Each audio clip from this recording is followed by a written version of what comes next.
In this tutorial, we're going to talk about why you might want to consider using sign-in required within your session within the BRAVOZONE. I happen to be in a game here, but you can do this in any platform within the BRAVOZONE. There are some slight differences between instructor-led and self-paced, and I'll point those out.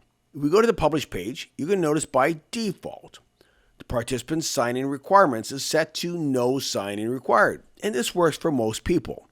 However, if you want better control over your content, you might want to choose sign-in required. So some of the advantages of sign-in required are this can restrict who can see your content, both self-paced as well as instructor-led. In self-paced sessions only, you can restrict the number of plays. You'll notice limit how many times each registered student can play a session. You can simply turn this on, and by default it's set to 1. Allow new participants to register.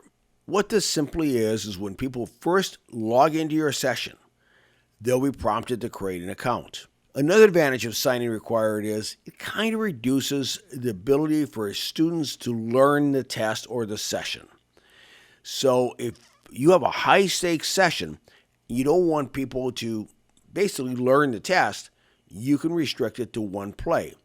Also, if people try to do some cheats like have 2 sessions open at the same time, because they're logged in, it will only take 1 score. Another feature that's very similar to sign-in required is choose who can participate.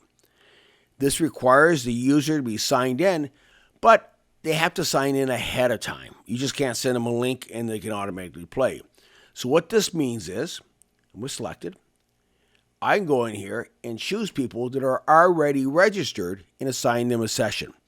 This gives me even further ability to restrict who can play my session. So I can have 100 people in my organization, but maybe I only want 10 people to be able to play this. You can go ahead and select multiple people. Now, the last thing I do want to show you, though, is if you want to send out a link to invite people to your organization, and this only applies to administrators, go up to Admin, Users, Invite Users, and you'll have 5 buttons up here.